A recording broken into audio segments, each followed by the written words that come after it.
Thank you for joining us. This is Live with Miami's Community News, and I'm Michael Miller. Our guest today is Ignacio Alvarez.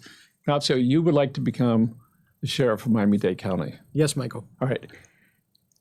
And as you said earlier, it's a big job with a lot of responsibilities and almost $1 billion budget. Yes, sir. How can you, you're a former policeman, currently you're an attorney, what gives you the idea that you can run a company that is that big with a $1 billion budget? I think that we need to look at the government as a business. So when I retired back in 2017, I opened up my own law practice in Miami Lakes. Strike that. I opened up my own law practice in Coral Gables. And we have grown year over year. And it involves being innovative, coming up with new ideas, coming up with ways how to grow, how to hire new attorneys, how to find new areas of the law that we can get into and practice. Same thing for government. You need to have somebody who has a business background, who runs his own budget, who has experience in innovating, who has experience also in the department itself. It's being an insider and outsider. I was a cop for 25 years. I rose through the ranks. I was a major for 8 years, running multi-million-dollar budgets in different districts and investigative units. And then now I have the private side, which is totally different with a budget. And that's the experience I bring to the table. So in 2008, or in 2009 and 2010, there was a certain amount of uniformed police officers. There was a certain budget.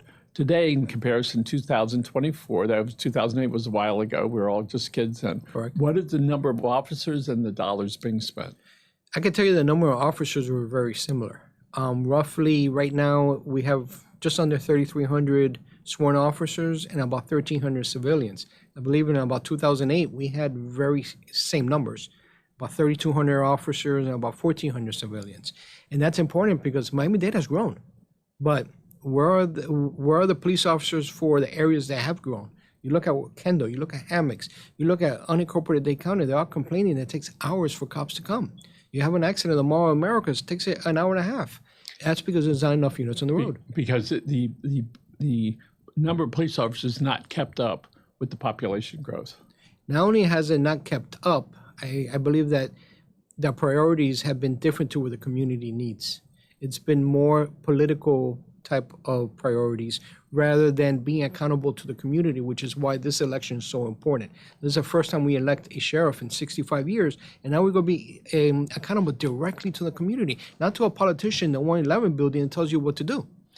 And although the Metro-Dade police really do not take care of the cities unless they're under a contract, people that move to cities like the police force. I know if I was to call the police right now, 45 seconds to a minute and a half, they would be here. In South Miami, correct. In the city of South Miami. Same thing, Coral Gables. Right. So, and we like that. In an unincorporated Dade County, I get sort of nervous. We had the unfortunate occasion to call fire rescue and the police. Maybe it wasn't an emergency, but the person was having a heart attack. It took so long. I said, this must be a fluke. And I watched it, and the police officer finally showed up. Just took a long time. And part of it then it starts when you look at it, well, what kind of service are we all getting? We know that the deaths are up. We know traffic is way, way higher. And we know that our jails are busy. Correct. So what is it that you would like to see happen if tomorrow you were sheriff? All right, they say, okay, Ignacio Alvarez is going to be sheriff. All right, what are some of the things that you would like to see get done? I think the first priority, I compare this to a sports team, like a football team. When it's failing, what do? You go back to basics. What are the basics for a police department? What's its backbone? Handling calls and doing investigations. I think we need to look at the efficiencies of the department rather than making political appointments and doubling the size of the command staff. I believe we need to reallocate those resources and put more officers on the road, do more academy classes, put them on the road, and doing investigations. And we can solve more crimes, and we can have more of a presence. The communities could feel safer, and they're going to have faster response time.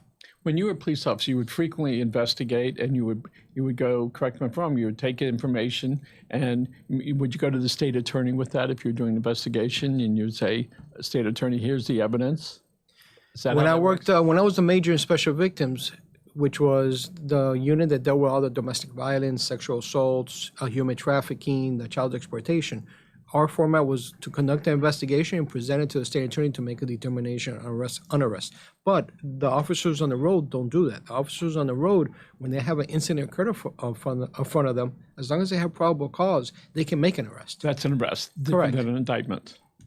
Versus a information, not Yes. necessarily indictment. Correct. Yeah. The major investigative units will present to the state attorney. The people in the station don't. So what does the police officer feel like when he or she arrests somebody because they see the crime? It's right there, they see it. And the guy, from all appearance, I did it, all right? And then it goes through the process, it goes to the state attorney, says, listen, our guys are overworked here. We got all this stuff, and the public defenders say, our guys are overworked here. But the evidence is clear. What is it like when the person that got arrested essentially walks? What's that like for the police officer out on the road? I understand that Kathy Rondo has, like a lot of other state attorneys throughout the state, huge vacancies. Over 100 vacancies, I believe she has. Oh, my goodness. And I believe that's an issue for us. It's frustrating for the police officers who spend the time to make their arrests and take them to court for them to be released because I'm not going to say Kathy Rondo is releasing people because she doesn't have enough prosecutors. She's doing a great job with the number of prosecutors she has.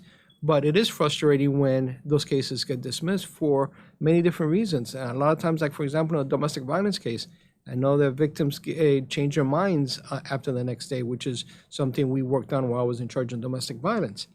We have to just stay more involved with the state attorney, do better training to make sure that we have the basics so we could do our jobs and move forward. So Tallahassee needs to give some more money to state attorneys so they can hire some more state attorneys to protect us and slow down the crime. I think the issue is salary. So when you graduate from the law school, their salary is not as competitive as it is in the private industry. So I think that's her biggest hurdle. It's not that she doesn't have the money to fill her vacancies, it's hard to get an attorney for that salary. Of course. So recently, in the last 6 months to a year, there's been a lot of conversation about stress that first responders have, whether they are policemen, firemen, first responders, ambulance drivers, all right, school teachers, all right, road crossing guides, everybody. The question at hand is, so what can the police department do so these people that are on that's in that position of this trauma that occurs every day, so that they can learn how to handle it better? I was there for 25 years, and I always remember that you take a lot of things home, but you can't express it at home and then your family will always be worrying with the things you see and the things that happen. I think another issue that we have, that even though we have a great psychological services, better than other departments, a lot of people are afraid to go to a department within the Miami-Dade Police Department or within their own police agency. I think what we need to do, and I heard last time I was in Tallahassee that we're discussing this, maybe provide monies where the officer can go to an independent person, not connected to the department, where they can just talk. It's not. There's nothing wrong with going to get therapy, or nothing wrong with speaking to someone or speaking to a priest, but we need to give them those tools, and one way is to let them go see somebody private to get that help. Yes. Michelle, could you go ahead and put his website up there for a couple minutes? So, and we know that people, when they want to talk to somebody, most of the people want that private. It's not like I broke my arm and you can see the arm, because people think if they have a broken heart that it means that they've got a problem, all right? Right. We've seen, unfortunately, the former director last year sometime got really frustrated and angry, and he wound up, getting shot. People say that he shot himself, all right? And he lost an eye and part of his nose or part of his ears. It really struck home to a lot of people. I'd seen him a few days before, big, strong, really stud guy, real conversation. This is great. Look at him. And he was next to the fire chief, was the same way. They must go to the gym together. And you're looking at him from the outside looking in, and you realize that's just the outside. And there's so many people that have the issues. And so what was it that you could do other than to make it sort of private? Is there some more training you can do to say, this is what's going to happen when you see 25 murders, all right, and people sliced open? This is what's going to happen to your psyche, and expect this, and here's what you can do. Listen, I have a lot of respect for Freddie. He's a very nice guy. I've known him for a lot of years. And so I'm not going to get into his situation. But in general, I think that the supervisors need to be held accountable. If you have an officer that's showing signs of a problem, it could be that he's coming late to work. It could be that he's having bad days. He's just being quiet or angry, or he's not performing like he usually performs. It's up to the supervisor to recognize those behaviors and make that recommendation. A lot of it comes down to educations. What can we do to help that employee? And that employee needs to be able to feel that the department has his back. That's how the employees go get help. So lots of times we used to have here, it was the people's sales tax, I forget which tax was, but we got a psychologist would come here nine times a year per employee we would pay. This is years ago. So we would line it up from September to March. Right. It's on this year and there. Everybody here went. It was unbelievable. It was wonderful. People would come out of the room. They would feel really good. And I think he made a deal. Don't quit today. He would say like that, whatever you, don't quit today. And but I watched to see how much happier the people were that there was somebody that they could talk to, right? And just spit it out. So so that's with mental health. Let's talk about But I'm sorry to interrupt you, Michael. I agree with you, but I think that the issue for a police officer has to be an independent person. Mm-hmm. They don't want to go inside the department because does the department find out? They don't. But the perception is that the department's going to find out. We need to give them the opportunity to go someone outside that's paid for to be able to do that. So we see that TV shows all the time, over there, and there's always this threat: is somebody going to see me walk in there? Let's talk about the issues of domestic calls when a policeman goes out, and it's a husband and wife or whatever, and we know this is very volatile, and they may not go all the way through, but everybody's love, hate, and anger. It must be difficult on the policeman to how to handle it. What occurs on a domestic call typically, and one person looks physically hurt. What happens typically? You have to find who the aggressor is and take action with the aggressor. Studies show, and I was involved, the major in charge of special victim, which involved domestic. Studies shows that if you make an arrest right when that occurs, the chances of that occurring diminishes. If the victim follows through and the individual gets the help he needs so that won't happen again, it diminishes for future chances of it occurring. But it's hard. You're going and getting yourself in the middle of a relationship, of a marriage, of someone who could be older than you. It can be married probably as long as you've been alive. So it's hard for a lot of these officers, but we have to train them correctly so we can separate them, find who the aggressor is, and take the necessary action. Or if there's no aggression, what can you offer them to make sure it doesn't get to the level of aggression so we won't have to be coming back? One of the things I did when I was in Northwest District is I looked at locations where we constantly went back to. And I found out where the most calls officers were each month. And if they involve domestic, we send out services so we can help them. So we won't keep on going back to those houses. So we know quite frequently when a policeman goes out, people interpret that differently. So if you're a bad guy, you might get threatened. If you're a good guy, thank God the police are here because they're going to be able to do that. Let's talk about people when they have to be Baker acted. It's a tool, and sometimes it can be very traumatic for everybody. Yes. Why don't you explain to people listening what that means? When you have an individual that is a danger to himself or others, what does that mean? He's not in his right state of mind. He's causing violence to himself, or he's causing violence to someone else. Maybe he's under some type of drug. Maybe he's on some type of medication. He's under something that if you leave him alone, he's going to be a danger to himself or others. At that time, the police officer has authority to take him into custody and take him to the hospital so he can get services. And over the 3-day period, they get the necessary medical services to be able at least to stabilize it. You're not going to solve it, but at least you stabilize it. It's amazing when policemen go out that they have to be able to be like this chameleon and figure out what's going on and try to keep it de-escalated, right? And to be able to not have to draw a gun and not have to shoot somebody. Now, we know these 2 or 3 policemen were out serving a warrant to evict somebody last week. Correct. And they were wearing vests, thank goodness, all right? Do you recall the facts of that case? Last week, there was one day that was bad. You had 2 officers that were shot. You had 1 officer involved in a bad car accident, a hit and run, and you had another officer or sergeant up in Miami Gardens who was found unresponsive inside his car. So just that one day was just bad in general for the department. So those two policemen were shot at with a shotgun. So Correct. Here the guy was a squatter. They returned fire, killed the man. So here are these police officers who've probably never been shot before. Now however they are from 25 to 60. All of a sudden they realize how close they were to dying at that moment, right? Because if he would have got shot in the face full blast, that might have been it. Right. So what sort of services are available to a police officer who is traumatized by whatever it happens to be? Generally, right off the bat in those situations, once that they are medically cleared, they are offered services by the department to be able to work through the issues. Just because they leave the hospital today, they're back on the road tomorrow. The department just does take that into account and provide them the services they need to be able to get back to be a totally functional officer. Okay, and let's talk about the police academy. What's involved in what is a typical, if you will, applicant? What the sort of age group? What sort of background do they need? And how long is that process? I remember when I started, it was just a high school degree. Now that's changed a little bit. Now we require, or the state of Florida requires, a AA degree. And it's important because in your first 2 years of college, you learn how to comprehend better, you learn how to write better, you learn basic skills that help you be a better police officer. So once you get your AA degree, you apply.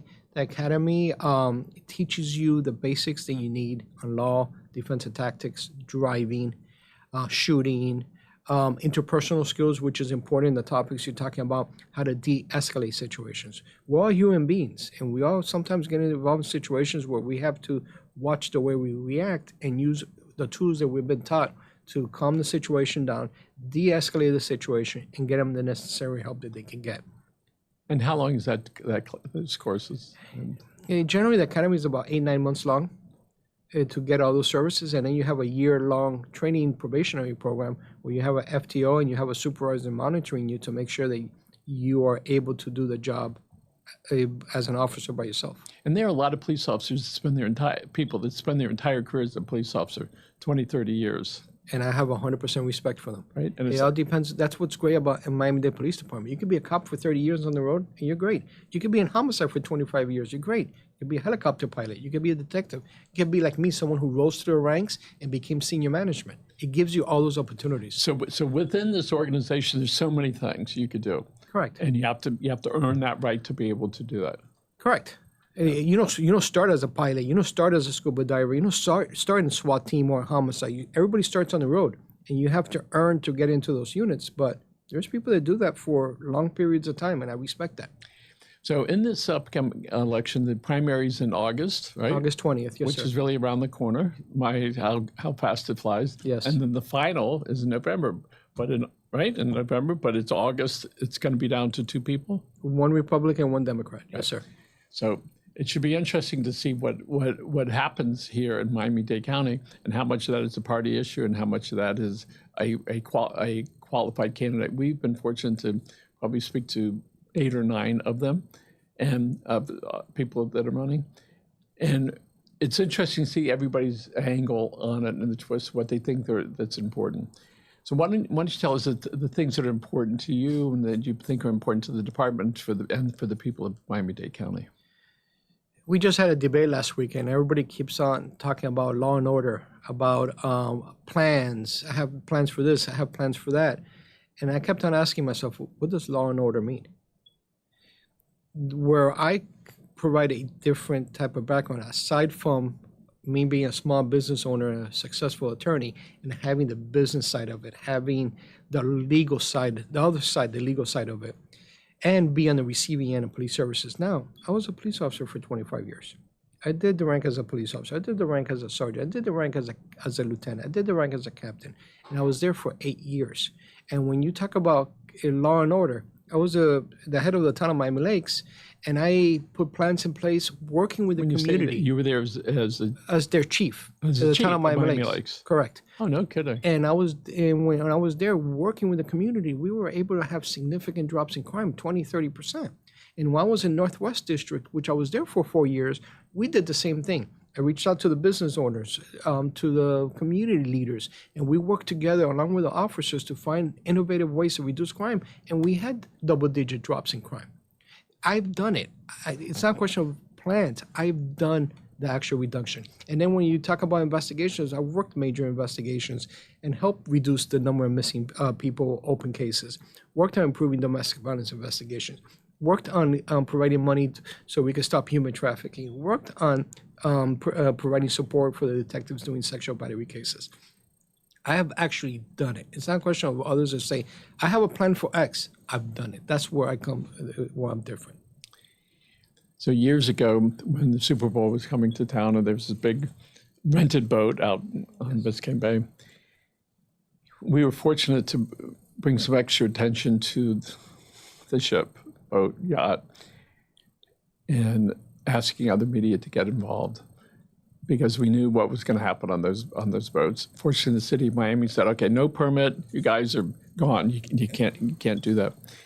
So in Miami-Dade County, about sexual exploitation, recently we haven't heard so much about it. But since you worked in that department, what are some of the things that we might be surprised at what goes on? My first day there, I go into the tech room, to the computer room, and they tell me, hey, how long you think it's going to take me online to act like a 12-year-old girl and get picked up? I go, 12 minutes, 15 minutes, 30 seconds. That's what shocked me. It is prevalent, but I think that the Special Victim Bureau has done a wonderful job working with the state attorney, working with FBI, working with FDLE in taking those cases seriously and getting these bad guys off the street. Yeah. I remember one case that we had a teacher that was taking in students from Spain and was sexually harassing them. He even married one. We arrested that person. He ended up committing suicide. But the point is, we took every single case. I'm familiar with that case. I was there as a major of that case, and we took every single case serious for that reason. I have a daughter. For me, that's important. There was a principal that was involved in school. It was an individual. Yes. Yes. Yes, I remember the case very, very well. It happened to, anyway. And it took a while for that to wash out. Correct. Yep. So every couple months we see another teacher doing that and getting involved. What can we do for these youngsters to try to put them on notice? Is there anything realistically that we can do so they don't get persuaded as often as it seems to be happening? I was reading this morning that Tallahassee wants to pass a statute that nobody under 16 can have their own social media account. And one of the parents that jumped on said, why is Tallahassee litigating this? This should be a parent issue. The parents need to be involved in their kids' social media. They need to be involved in what they're doing online. They need to be involved in what they're doing outside, making sure that, oh, you're going to stay at a friend's house, you're staying at a friend's house. Because that's how kids get in trouble. Kids are going to be kids. We've all been kids. But we need parents to get more involved in their lives to prevent those things from occurring. Okay. We have 2 minutes left. What I'm going to ask you to do, if you're interested, we can look right into that blue camera right over there and tell people why Ignacio Alvarez should be the sheriff of Miami-Dade County. As I mentioned before, when I first started looking at this race, we need somebody who can be sheriff day one. The reason why I think I could be sheriff day one is because not only was I a police officer within the Miami-Dade Police Department for 25 years, doing every single rank through major, which is a senior management role, and running districts, running the town of Miami Lakes, running the courts, running warrants, running special victims, running both investigative, administrative services, and running police services units. I then retired after 25 years and opened up my own law practice. That gives me the business side of it. It gives me where now I'm the receiving end of police services, and I see where you get involved in a traffic accident and you wait an hour and a half. I see where the frustrations are on the citizen side when they ask for police services. These are things I bring to the table. If I continue what I've been doing throughout my whole career, it's all about listen, learn, and lead. In every command I had, I listened to my police officers. I listened to the stakeholders. And special victims, it could be other different agencies. It could be other special organizations out there that provide services to needing people. You have to learn because you don't have all the answers. You need to learn from each one of them and then lead by implementing, innovating to make sure that we set up a department that it's going to positively affect crime and this community for the next 10, 15, 20 years. That's why I'm doing this. You need someone who can be sheriff day one, who has the experience, who has the education, and who has the background to come in and lead this department. Ignacio Alvarez. Pleasure. Good Thank luck you, to Michael. My pleasure. Good luck to you. And folks, if you need to find more about Ignacio Alvarez, you can go to his website, which has been showing all across our pages there, or you can look him up on Google. Folks, thank you for joining us and enjoy your afternoon.